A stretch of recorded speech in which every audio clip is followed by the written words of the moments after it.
Pagi hari ini saya akan bawakan tema membangun tempat bagi Tuhan. Katakan bersama-sama, membangun tempat bagi Tuhan. Waktu Tuhan menciptakan Adam dan Hawa, He placed them in the Garden of Eden. Tempat yang sangat indah, luar biasa. Adam dan Hawa bisa menikmati, saudara sekalian, keindahan Tuhan. Ya. Dan waktu Adam dan Hawa jatuh dalam dosa, Roma 3:23 berkata bahwa semua manusia telah berbuat dosa dan telah kehilangan kemuliaan Allah. Roma 3:23. Roma 6:23 dan berkata bahwa the wages of sin is death. Upah dosa ialah maut. Tetapi kasih karunia Allah ialah hidup yang kekal buat kita semuanya. Yang namanya dosa upahnya adalah maut. Buat Adam dan Hawa diusir dari Taman Eden. Pergi dari taman yang indah. Purpose ditaruhnya Adam dan Hawa di Taman Eden supaya Tuhan dan Adam dan Hawa bisa berkomunikasi, communicate dengan Bapa di surga. Langkah jejaknya saja terdengar oleh Adam dan Hawa ketika Bapa di surga melangkah. Tapi jatuh dalam dosa, saudara sekalian, akhirnya membuat Adam dan Hawa keluar dari Taman Eden. Tapi bersyukur kepada Tuhan bahwa Yesus datang ke dalam dunia ini untuk memberikan hidup yang kekal buat kita semuanya. Hidup yang kekal artinya bahwa Tuhan itu rindu untuk bersama-sama dengan kita semuanya. Katakan amin. Karena kita adalah umat ketebusannya, umat ciptaannya. Image of God, kita adalah gambaran Allah. Dia mau ada bersama-sama dengan kita. Untuk itu saudara sekalian, sejak zaman Musa mereka berusaha terus untuk membangun tempat kediamannya. Membangun tempat kediaman bagi Tuhan. Ketika Musa dari satu tempat ke tempat yang lain, karena mereka harus berpindah-pindah, maka mereka bawa yang namanya kemah Musa atau tabernakel Musa. Kalau saudara pergi ke Lancaster, ada sebuah tempat namanya Mennonite Center. Ya, di jalan 30 sebelum belok ke 896 apa 876 itu. 89 apa 898 yang mau ke Sight and Sound. Maka di route 30 itu di sebelah kanan, kalau dari villa, sebelah kanan ada Mennonite Center. Nah, saudara bisa lihat di situ, mereka bikin miniatur of Tabernacle of Moses. Ya, saudara bisa melihat ya bagaimana mereka membangun dari halaman, ya ruang suci dan ruang maha suci. Dan ini adalah tempat yang berpindah-pindah karena zamannya Musa itu nggak ada satu tempat, berpindah-pindah. Nah, waktu Daud menjadi raja yang kedua, tidak ada raja pertama Saul dibuat Tabernacle of Saul, tapi waktu Daud menjadi raja, maka dia bangun tabernakel, dia bangun kemah Daud, saudara sekalian, ya. Dan pada zamannya Salomo anaknya, maka dibuatlah bait Allah yang besar, yang pembangunannya sangat luar biasa, dari emas semuanya, yang itu sedang dinanti-nantikan karena roboh, dihancurkan oleh Jenderal Titus tahun 70, dibakar habis. Kalau pergi ke Israel, maka ada yang disebutkan dengan weeping of wall ya, tembok ratapan. Nah, orang-orang Israel pada menangis semuanya. Ya, kita orang-orang Indonesia ya ikut-ikutan maksud dalam arti doanya. Kalau mereka menangisi tembok yang sudah roboh. Jadi ini temboknya, ya ibaratnya inilah, ya ini temboknya. Nah, ini temboknya yang mereka nangisin, bukan tembok aslinya. Tembok aslinya itu, Western Wall itu ada di bawah. Nah, kita bisa masuk ke bawah tuh. Lihat tembok aslinya Bait Salomo yang masih ada di bawah. Orang-orang Israel menangis di atas. Mereka melatih, bukan cuma orang-orang tua yang menangis. Ya, tetapi anak-anak kecil. Nanti kalau saudara pergi ke Israel, anak-anak kecil. Makanya saya latih orang-orang tua, kenapa ayo ajak anak-anaknya. Ya, kalau lagi tidur bangunin anak kita. Siram aja. Kalau dia nggak mau bangun, amin. Kok biarin anaknya tidur? Tidur, Pak. Lo bangunin dong. Lu kan bapaknya. Lu kan emaknya. Ya, bangunin dong. Itu orang-orang Yahudi, anak-anak kecil saudara sekalian, udah pakaian jas hitam putih. Kalau pergi summer, panasnya luar biasa. Waktu pergi sama Sony, Pak Sony sama Ibu Lindi, panas sekali lagi summer. Anak-anak kecil itu udah belajar Taurat, buku Taurat dan dibaca. Saudara sekalian di Western Wall itu, mereka mengingat kebesaran Raja Daud. Mereka mengingat, maksudnya generasinya Daud. Daud nggak membangun ini, tapi yang membangun itu Salomo. Tapi sayang, hanya waktu pentabisannya aja yang hebat luar biasa. Ya, dibangunnya dengan emas, perak, persembahan dari mana-mana. Orang salut sama Salomo. Ya, makanya istrinya 300, gundiknya berapa? 700. Total jadi berapa? Seceng. Bayangin, 300 istrinya. Ya, ada yang mau istrinya 300? Pak, satu aja susahnya luar biasa, Pak. Ya.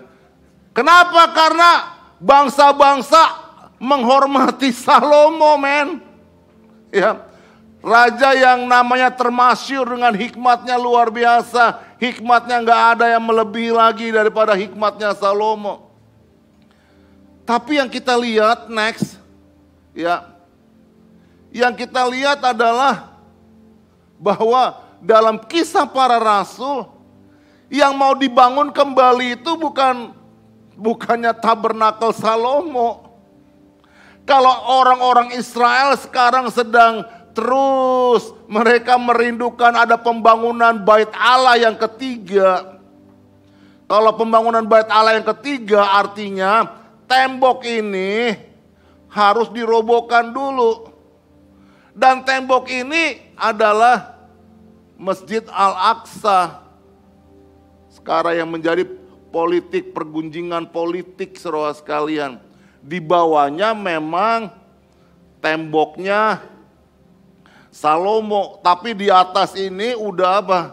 Udah tembok masjid saudara sekalian yang dibangun. Berarti kalau mau pembangunan Bait Allah yang ketiga, ini harus apa? Roboh. Ada yang bilang enggak Pak, enggak perlu dirobohkan ini. Dibangun kembali dari luar katanya. Enggak perlu dirobohkan. Ya kita lihat saudara sekalian, pergunjingan hari ini sudah semakin panas-panas, semakin hangat-hangatnya. Apa saudara masih ya biasa-biasa saja? Kemarin Pak Daniel Panji teks saya, ya dia bilang, Pak, saya selalu terus memantau dari Israel Pak apa yang terjadi.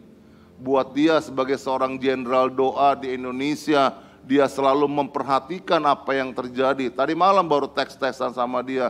Dia bilang begini, Pak, situasinya sedang guncing, Pak. Kalau kalian di Amerika diam-diam aja, Pak. Dia bilang gitu. Ini mau jadi apa? Sedangkan Amerika dalam keadaan sekarat sekarang ini, dia bilang. Ayo bangkit, Pak, orang-orang Indonesia. Kita doanya udah gak biasa-biasa lagi, Pak, ini. Ini doanya udah mesti gila-gilaan ini, dia bilang. Ya, tengah malam dia teks saya, saudara sekalian.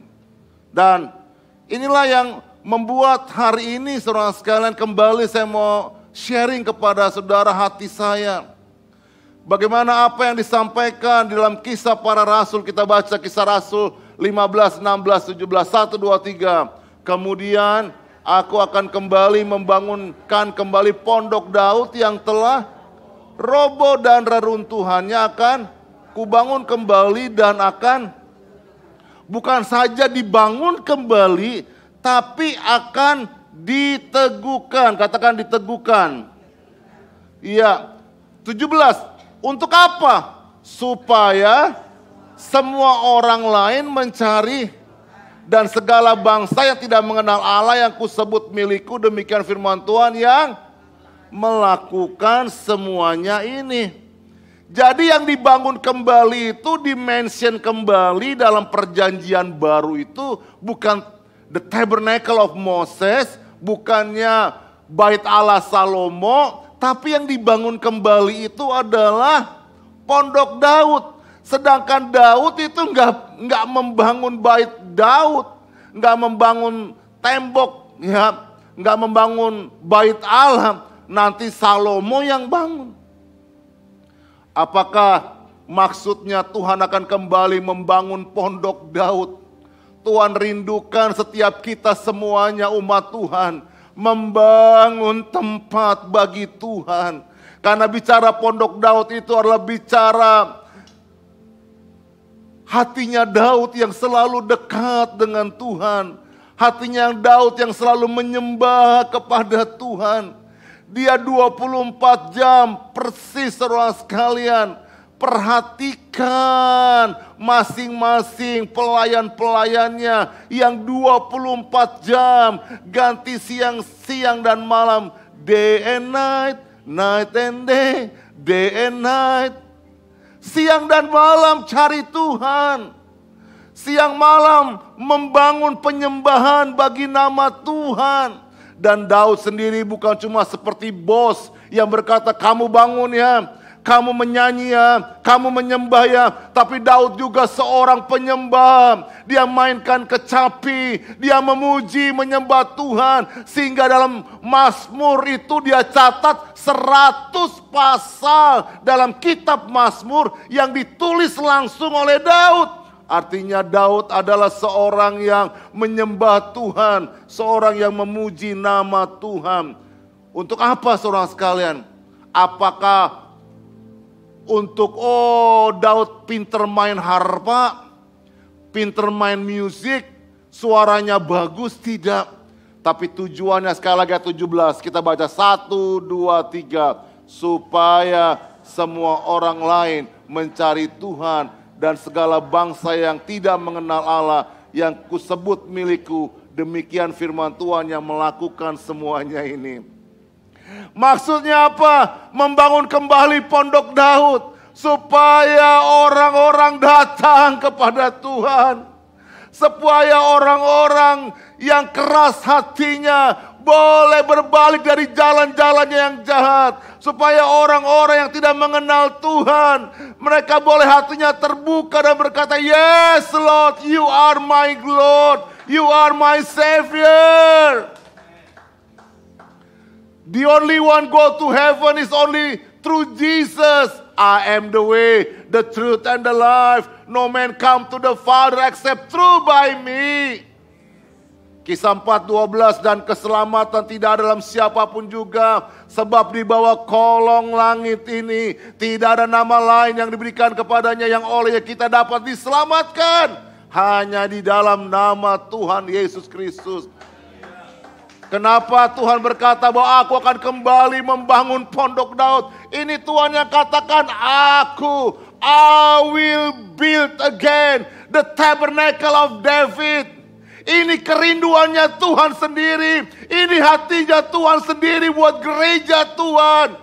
Di akhir zaman, Dia mau melihat kita kembali membangun tempat bagi Tuhan. Pagi hari ini saudara sekalian, jemaat IBC, keluarga IBC, biar kita kembali membangun tempat bagi Tuhan. Next.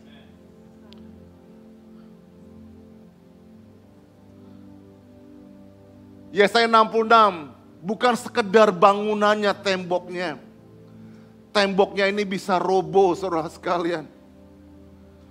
Gereja pecah karena aset gereja. Kemarin kita ngobrol sama Pak Joni, by the way Pak Joni nanti sore akan melayani kita.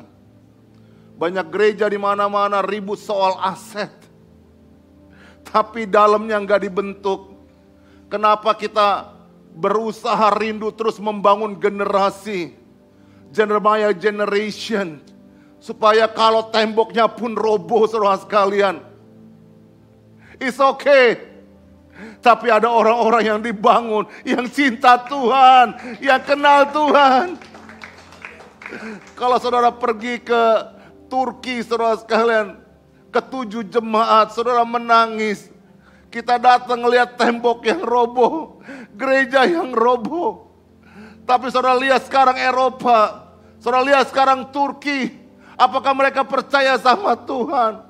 Saya pergi ke gereja yang terbesar, saudara sekalian, yaitu gereja zamannya Konstantinopel di Turki, di Istanbul. Tapi bukan gereja lagi sekarang.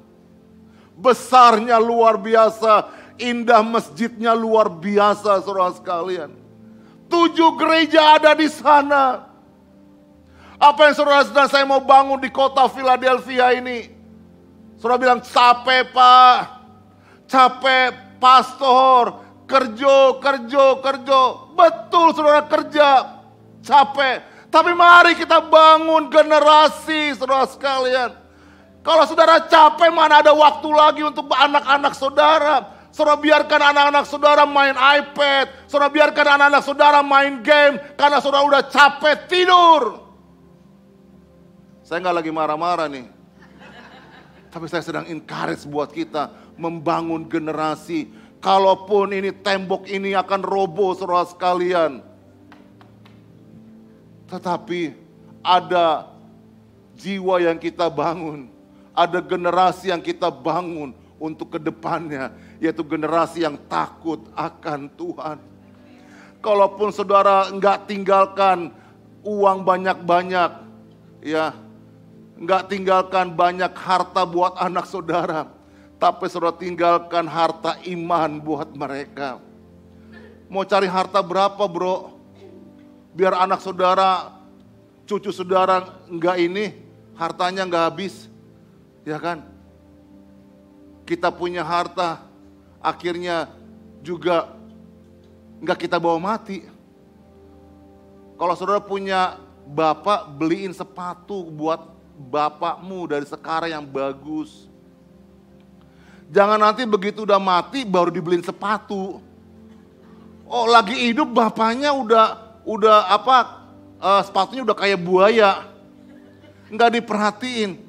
Bapak lu ya masih hidup lu nggak beliin jas bagus-bagus. Begitu bapak lu udah mati lu beliin jas. Taruhin di peti. Katanya biar petinya kelihatannya mayatnya bagus. Gitu. Pakai sepatu taruh di situ sepatunya gitu ya. Saudara sekalian, mari kita bangun generasi, yaitu dengan membangun tempat kediaman bagi Tuhan. 1 Korintus 3 ayat yang ke-16. Ya, 66 ayat 1 dulu. Beginilah firman Tuhan, langit adalah tataku dan bumi adalah tumpuan kakiku. Rumah apakah yang akan kamu dirikan? Ya, bagiku. Rumah apakah yang akan kamu dirikan bagiku, ya.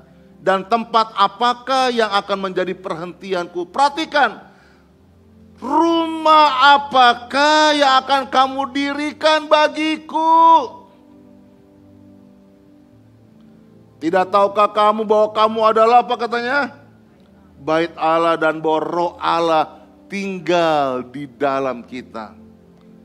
Ya, you are the temple of God and God dwell inside your life. Haleluya. Jadi waktu kita ke pabrik, kita ini temple of God. Kita membangun hadirat Tuhan. Waktu kita kerja di mana-mana, ingat kita temple of God. Artinya kita ngomongnya hati-hati kalau mau tipu-tipu. Kamu temple of God loh. Ya. Kamu baitnya Allah. Mau tipu-tipu bagaimana? Ada dalam hatimu Tuhan Yesus. Amin. Mau ngomong kotor, mau ngomong yang jahat, ya ingat kita ini adalah bangunannya Allah, rumahnya Allah. Katakan amin. Untuk itu Tuhan melihat hati kita. Next. Tuhan melihat hati, katakan Tuhan melihat hati. 1 Samuel, manusia melihat apa yang di depan mata, tapi Tuhan melihat hati kita. Tadi kami bertiga dengan Brian sharing tentang born again. Apa artinya born again? Born again itu bukan cuma baptisan air saja. Tapi lahir baru itu bicara transformasi, renewing dalam hati kita. Ya, ada perubahan. Bahasa apa yang tadi Mami pakai? Deliverance. Dibebaskan, dilepaskan dari kehidupan yang lama. Deliverance from the old style of life. Nikodemus tanya, bagaimana caranya biar aku bisa enter the kingdom of God? Nikodemus ini udah belajar dari Gamaliel. Gamaliel itu gurunya Paulus dan lain sebagainya tentang ahli Taurat. Tapi dia nggak tahu caranya masuk kerajaan Allah. Yesus bilang begini, unless you born again. Hah? Jadi aku harus masuk ke perut mamaku lagi. Lu udah guru tapi goblok lu. Mungkin kalau bahasa sekarang gitu Tuhan kali ya. Mana bisa lu udah gede gitu masuk lagi ke perut mama kamu. Enggak. Born again from water and spirit. Kita nggak bisa lahir baru tanpa Roh Kudus. Dan artinya lahir baru diperbaharui. Tuhan melihat hati kita, katakan amin. Haleluya. Tuhan gak melihat luar penampilannya. Of course penampilan kalau ke depan mesti bagus, mesti rapi dan lain sebagainya. Ya, tapi jaga hati kita. Hidup di dalam kekudusan, hidup dalam kesucian. Ya, minggu lalu check out Ibu Lindi punya khotbah dalam bahasa Inggris ya. Ya, banyak bicara tentang kekudusan, hiding from something gitu ya. Buat anak-anak kita, tolong didengarkan khotbahnya Ibu Lindi minggu yang lalu saudara sekalian. Ya, hiding ya from the sin, hiding from many things yang bisa membuat kita jauh daripada Tuhan. Ya. Nah, saudara sekalian, kita lihat Matius 15, kita baca 1, 2, 3. Bangsa ini apa katanya? Memuliakan aku dengan bibirnya, padahal hatinya apa? Padahal bibir sama hati dekat gak? Pak Beng? Sejengkal. Tapi Matius bilang begini, lu nyanyi-nyanyi, lu nyembah-nyembah gua, tapi lu punya hati jauh dari lu punya bibir. Ya. Seberapa nggak tahu, berapa jengkal. Ya. Untuk itu kita mau terus diubahkan. Ubah hatiku seputih salju. Thanks my heart, oh Lord. I make it ever true. Engkau penjunanku tanah liat, bentuk jadikan, this is my prayer. Ini doaku, ubah hatiku. Amin. Katakan seputih salju, seputih. Udah kangen sama salju? Enakan panas apa enakan dingin? Panas, dingin lah. Kalau dingin masih bisa pakai jaket, panas lu bisa buka baju. Waduh, panasnya luar biasa. Pak Ari gak suka pantai kan? Pak Ari bilang disuruh pilih pantai atau gunung, lebih baik. Bagaimana kalau pantai kita pindahin ke gunung, Mbak? Oh itu danau Pak Ari. Iya. Aduh, enakan winter ya. Ya, winter coming lah. Tuhan melihat hati. Next, Yeremia 12:2 kita baca 1, 2, 3. Engkau membuat mereka tumbuh dan mereka pun juga berakar. Mereka tumbuh subur dan menghasilkan buah juga. Memang selalu engkau di mulut mereka, tapi lain di bibir, lain di... Tolong nyanyikan Pak Ari. Sandy, masih ingat gak Sandy? Lain di bibir. Kok lupa saya? Tuh Nova tuh udah nyanyi. Bu Nova. Nah, bagaimana membangunnya? Next, yaitu dengan hasrat. Katakan hasrat.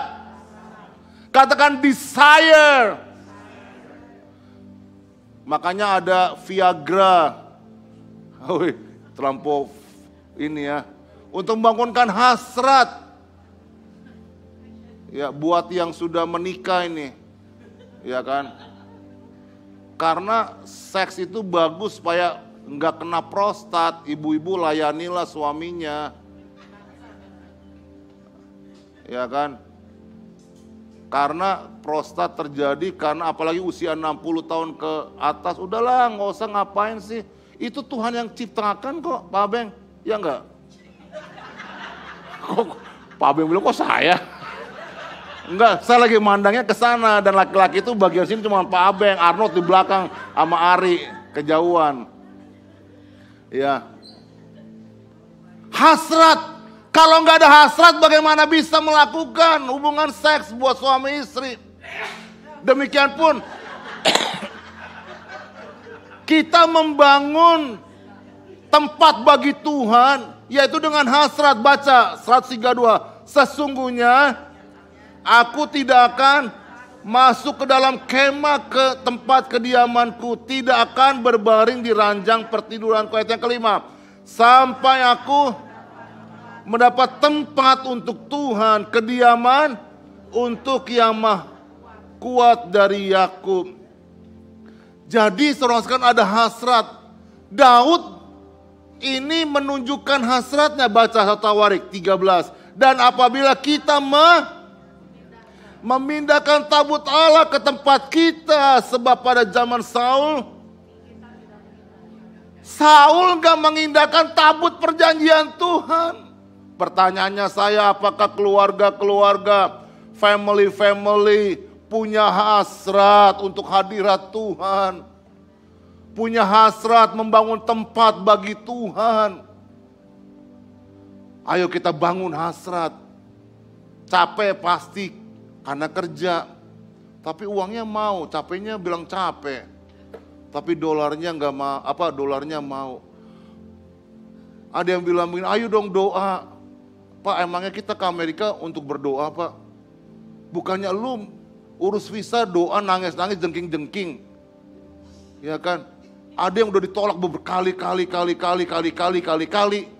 Ciliwung, kali apa. Begitu terima syukur sampai di sini dapat kerjaan. Belum dapat kerjaan, minta kerjaan. Ya, walaupun kita bukan agent, kita bantu kan ya. Kita juga senang kalau jemaat bekerja, ya nggak Pak Beng? Iya kan? Begitu udah kerja. Kita bilang ayo dong kebaktian ibadah. Pak, emangnya kita ke Amerika buat ibadah, Pak? Ayo bangun hasrat, jangan sampai kita hasratnya dicuri. Keintiman itu artinya ingin melekat dengan Tuhan. Hasrat yang dibangun untuk ingin melekat, baca Mazmur. Kita baca banyak ayat Alkitab. Ya Allah, Engkaulah Allahku. Aku apa katanya? Mencari Engkau jiwaku. Tubuhku apa? Tubuhku rindu walaupun capek. Capek sih. Tubuh rindu tanah yang kering dan tandus tiada berair. Jiwaku hancur karena merindukan pelataran-pelataran Tuhan. Hatiku dan dagingku bersorak kepada Allah yang hidup. Katakan hancur. Hancur. Ya. Keingin melekat artinya apa? Kita perlu meresponi. Ya Tuhan, coba lihat. Jangan sampai terlambat. Kidung Agung, aku tidur tetapi hatiku bangun. Bagaimana tuh? Tidur tapi bangun hatinya. Artinya 24 jam rindu Tuhan. Even tidur pun kita rindu dengar suara Tuhan. Ada revelation, ada mimpi. Mendingan mimpi dikejar genderuwo atau malaikat Tuhan yang datang sama kita, digendong kita. Mau memang mana? Iya, babi ngepet datang, ya kuntil, atau kita digendong sama malaikat. Pilih mana? Makanya tidur lu jangan lupa doa. Amin. Bilang kiri kanan, tidur selalu nyembah Tuhan dan berdoa. Ayat yang ketiga, bajuku telah apa? Ini buat orang dewasa nih. Bajuku telah kutanggalkan. Apakah aku akan apa? Mengenakannya lagi. Udah ditanggalkan, mau mengenakan lagi. Kakiku telah kubasuh. Apakah aku akan mengotorkannya pula? Next. Kekasihku apa katanya? Memasukkan tangannya melalui lubang pintu, berdebar-debarlah hatiku. Aku bangun untuk apa? Membuka pintu bagi kekasihku. Udah diketok-ketok nih. Tanganku bertetesan mur, bertetesan cairan mur, jari-jariku pada pegangan kancing pintu. Kekasihku bukakan apa katanya? Pintu, tapi apa katanya? Kekasihku sudah pergi, lenyap. Seperti apa katanya? Pingsan ketika ia menghilang. Ku cari tetapi tak kutemui. Ku panggil. Kita meresponinya tapi udah telat. Kalau Tuhan bangunin, nak, ayo nyembah aku. Itu suara Tuhan. Bapak dan Ibu. Kalau di bus ada yang bisikin gini, ayo ngomong tentang Yesus sama kiri kananmu, itu suara Tuhan. Ada banyak kejadian. Kita sharing kemarin dengan Pak Joni dalam doa pagi sama Pak Ari, Bu Heni, siapa lagi yang doa pagi, Pak Budi, Pak Abeng. Ya, itu kesempatan harus cepat diambil. Nanti kalau orangnya sudah meninggal, tahu meninggal? Meninggal artinya nggak bisa makan arem-arem lagi. Apalagi makan lalampa yang pidis-pidis. Arem-arem aja nggak bisa, apalagi lalampa yang pidis-pidis, pakai cabai lagi di dalamnya. Kita bilang, aduh, Tuhan so ingatkan Pak kita untuk ngomong sama dia. Kenapa dia so pergi cepat sekali? Kalau diingatkan telepon, kalau diingatkan memberi kepada orang lain, lakukan. Katakan lakukan. Ya. Keintiman artinya meresponi Tuhan dengan cepat, jangan terlambat. Keintiman artinya di mana Tuhan berada, Ia ingin juga kita berada. Katakan amin. Ku ingin tetap di sini, menikmati kasih-Mu. Yohanes 14 ayat yang ketiga, dan apabila Aku telah pergi ke situ dan telah menyediakan tempat bagimu. Aku akan apa? Dia akan datang kembali dan membawa kamu ke tempatku. Baca yang kuning sama-sama. 3, 4. Supaya kamu pun berada. Ini Tuhan inginkan.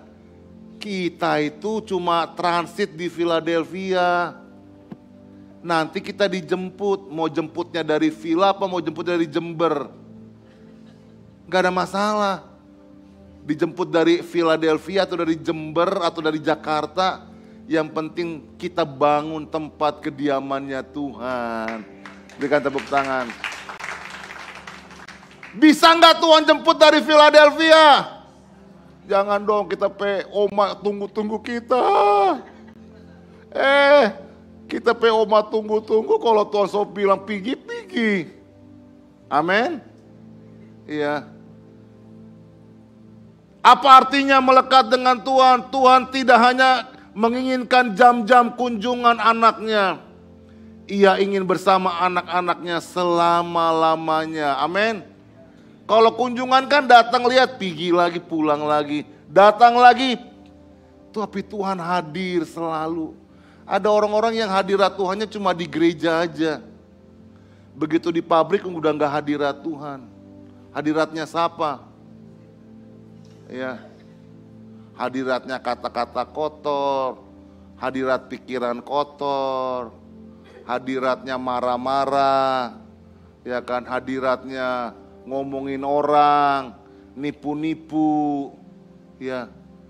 Hadirat Tuhan ada di gereja, hadirat Tuhan juga ada di tempat kerjaan kita. Hadirat Tuhan juga ada di restoran dimanapun kita bekerja. Hadirat Tuhan ada di kamar kita, di rumah kita. Berikan tepuk tangan buat Tuhan. Apa artinya saudara sekalian keintiman sama Tuhan, membangun tempat bagi Tuhan? Artinya kita mengasihi Tuhan. Mazmur 18:2 baca 3-4. Ia berkata, aku mengasihi Engkau ya Tuhan, kekuatanku. Membangun tempat kediaman bagi Tuhan itu artinya kita mengasihi Tuhan, kita mencintai Tuhan. Matius 22:37 baca. Jawab Yesus kepadanya, kasihilah Tuhan Allahmu dengan apa? Segenap hatimu dan dengan segenap. Katakan haleluya. Katakan all in. Segenap hati, segenap jiwa, segenap akal budimu. Semuanya buat Tuhan. Haleluya. Hati-hati kita bisa, rutinitas kita itu bisa membunuh kasih. Alkitab berkata bahwa akhir zaman ini kasih itu semakin tawar. Next. Kasih semakin tawar. Manusia semakin kehilangan kasih. Matius 2 ayat Wahyu 2 kita baca 1, 2, 3. Aku tahu segala pekerjaanmu baik jeripayamu maupun, namun demikian aku apa katanya? Mencela engkau karena engkau telah meninggalkan kasihmu. Ada banyak orang berkata, Pak dulu di Indonesia terbakar. Oh di Indonesia melayani Tuhan. Terus bagaimana? Ya Pak di sini beginilah Pak. Artinya kita terbunuh. Maukah kita terbunuh kasih kita di Philadelphia di Amerika ini? Katakan tidak. Amin. Salam kiri kanan, katakan salam on fire. Kalau saya bilang IBC, katakan menyala. IBC. Sambil angkat tangan dong. IBC. Kalau saya bilang yang kedua, IBC on fire.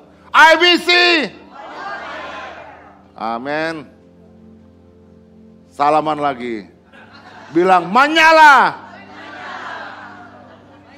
Seperti bajunya Om Arnold itu. Kayaknya kita mesti pakai baju merah tiap minggu kayaknya. Bagaimana membangun tempat bagi Tuhan? Yang terakhir, ya boleh teman-teman Praise and worship, imam musik boleh maju. Yaitu membangun pujian bagi Tuhan. Kelihatannya simple, tapi ini satu hal yang sangat penting sekali. Katakan penting. Mazmur 22 ayat yang keempat, padahal engkau yang kudus yang bersemayam di atas puji-pujian orang Israel. Hati yang mengasihi bukan perintah, tapi hati yang menginginkan, haus akan Tuhan di dalam roh dan kebenaran. Dengan bersih tangan murni hatinya, tidak bersumpah palsu. Rendah hati, menghormati Tuhan dan orang yang Tuhan menghormati orang yang diurapinya.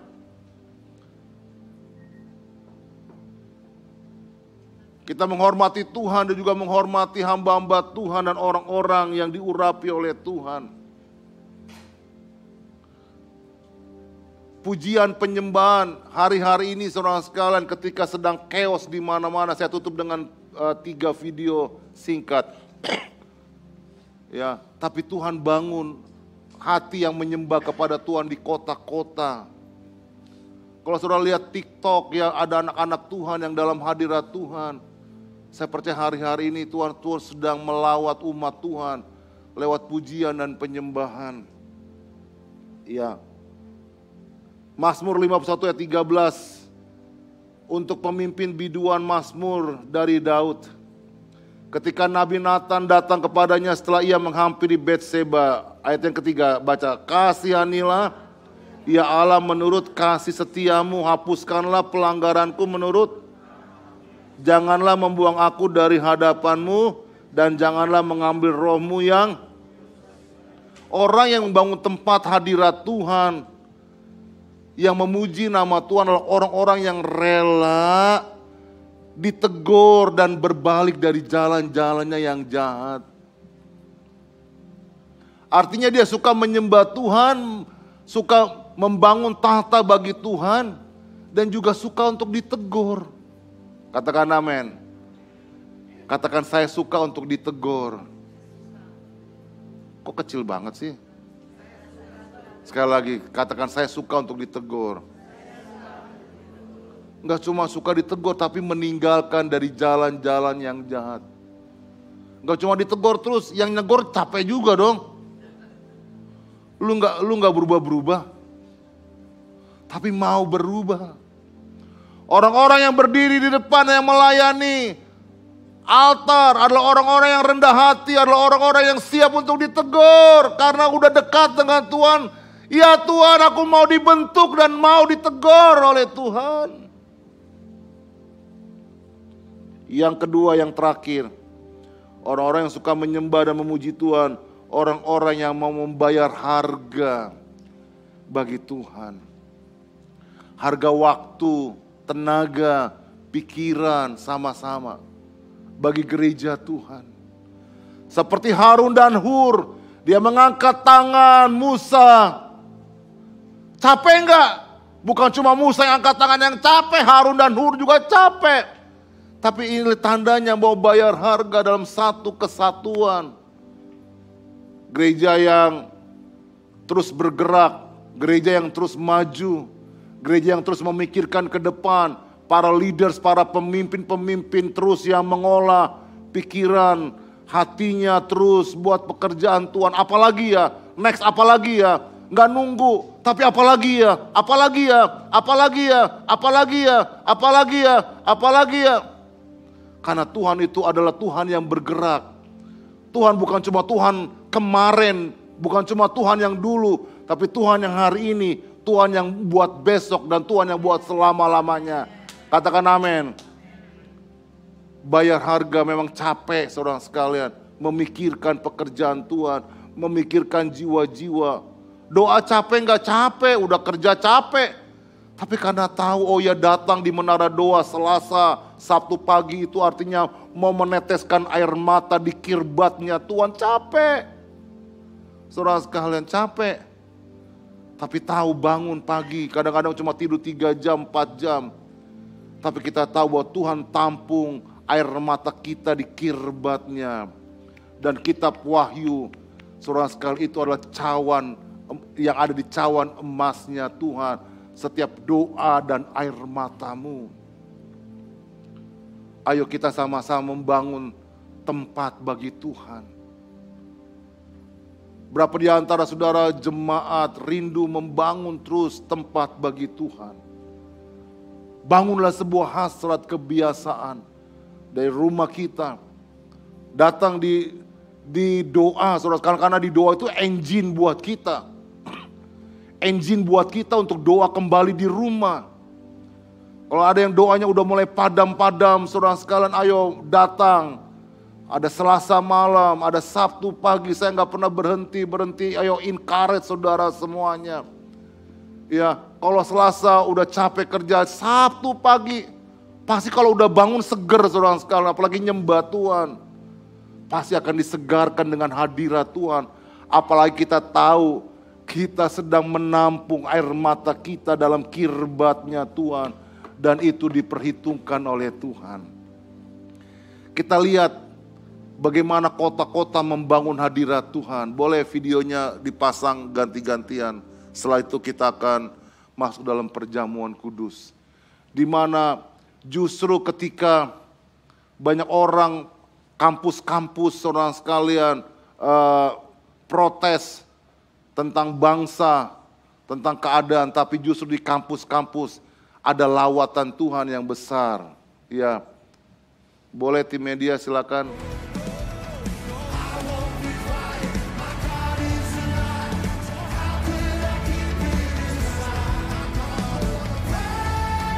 Ini di Liberty University, lihat anak-anak muda saudara sekalian. Ini baru-baru saja terjadi. Jadi kalau kita melihat bangsa ini sedang dalam keadaan kacau, tapi ada anak-anak muda yang takut akan Tuhan. Next video. Well, tonight we hear from Auburn University students who witnessed something rather unique on campus, a Christian revival. Yeah, last night a worship service spiraled into an impromptu baptism event, which has now gone viral on social media. WSFA 12 News reporter Brady Talbot looks at how it all started in this report malam. at 10. Ini di Tennessee. Auburn University senior Michael Floyd says he will never forget what he witnessed on campus Tuesday night. I've seen Auburn basketball beat Kentucky. I've seen Auburn football beat Alabama, but I have never seen something like I did on Tuesday night. Thousands packed Neville Arena for a night of worship. When it was ending, one student wanted to be baptized. But without a tub, crowds started gathering at this lake at Auburn's Red Barn, where roughly 200 people gave their life to Christ.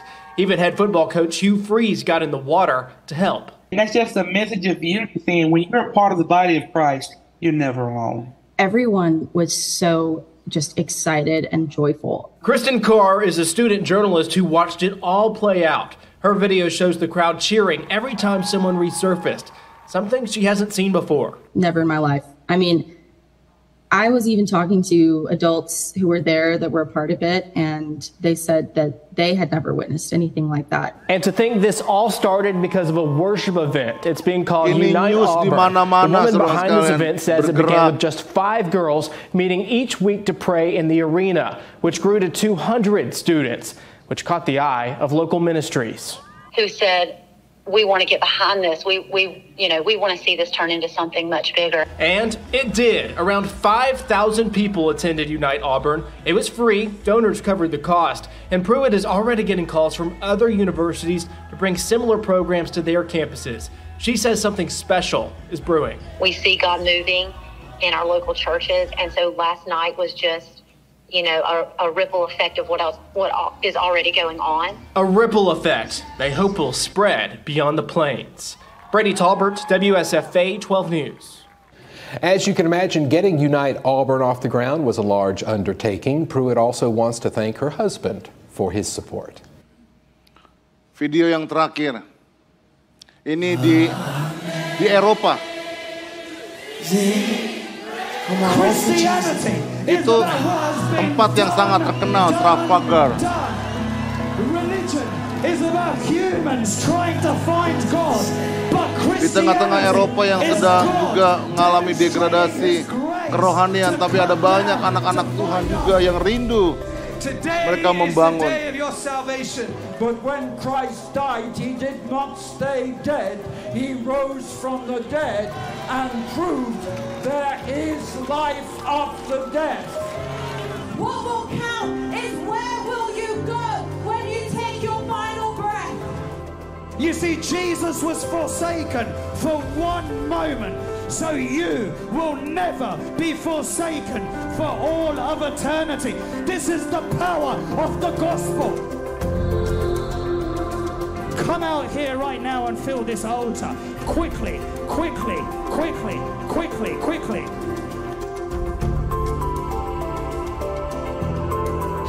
Do what you couldn't do before. Move it around, do what you couldn't do. Come on, praise Jesus. Hallelujah. You came here with crutches. Came here with assistance. She couldn't do this before. Oh, come on. Give Jesus some praise. I can see so much.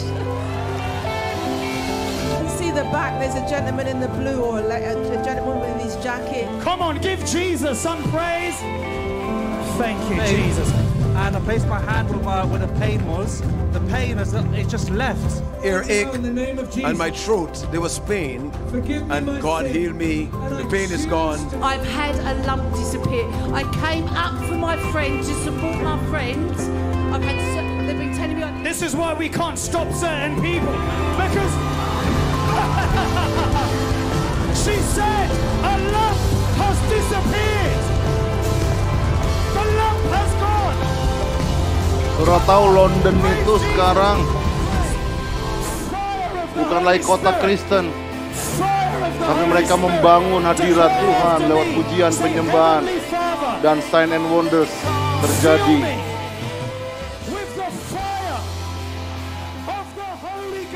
Yuk mari kita berdiri. Saya rindu setiap kita membangun tempat bagi Tuhan. Katakan bersama-sama, membangun tempat bagi Tuhan.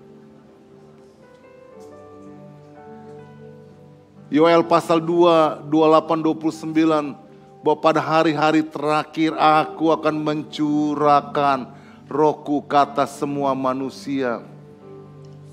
Kita hidup di tengah-tengah exciting, di mana Tuhan akan datang kembali yang kedua kali. Kita ada balance, minggu lalu Pak Nol disampaikan, balance bekerja. Tuhan juga tahu kita perlu bekerja. Tapi di tengah-tengah pekerjaan itu kita bangun hasrat, kerinduan akan Tuhan. Rindu akan setiap orang-orang boleh kenal Tuhan. Rindu saudara, sahabatmu boleh dijamah oleh Tuhan. Sementara chaos di mana-mana, tapi juga lawatan Tuhan terjadi di kampus-kampus. Doakan buat sekolah, high school, kampus dimanapun saudara sekalian. Janganlah jemu-jemu untuk berbuat baik. Supaya pada waktunya kita tidak akan lemah. Terjemahan New King James, enggak lose heart. Enggak kehilangan hati kita. Jemu-jemu berbuat baik artinya kita memberi kepada orang lain. Jemu-jemu berbuat baik artinya kita membangun tahta bagi Tuhan, membangun tempat kediaman bagi Tuhan. Waktu kita bangun tempat kediaman bagi Tuhan, Tuhan hadir di keluarga kita. Saya sama Joseph ini berdoa buat adiknya. Setiap kali saya bilang, Joseph, ayo doakan adikmu. Di teks saudara sekalian, kadang-kadang jawab, kadang-kadang gak jawab. Pernah sekali datang kebaktian, akhirnya gak kebaktian lagi. Gak tahu what happened, kira-kira bulan yang lalu tiba-tiba dia datang. Begitu Bulin ditanya, bilang begini, hey Jos, how are you? Dia gak jawab, dia bilang gini, definitely I will come next week. Dia bilang. Dan sekarang saudara sekalian rindu sama Tuhan. Malah sekarang jadi volunteer VBS. Setiap kali saya ngomong sama Jo, ayo Jo kita berdoa. Di mobil kadang-kadang saya berdoa dengan dia sama-sama. Jangan berhenti untuk berdoakan anakmu.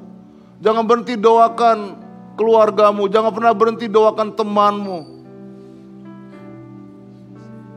Sekarang hari-hari ini Tuhan sedang melawat bangsa-bangsa.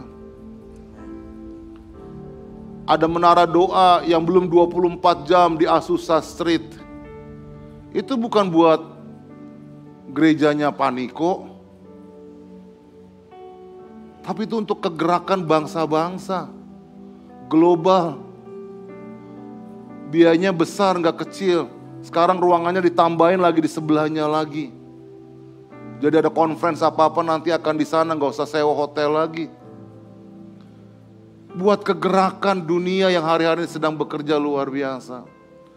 Saya berdoa buat setiap kita semuanya, keluarga IBC. Ayo kita bangun tempat bagi Tuhan.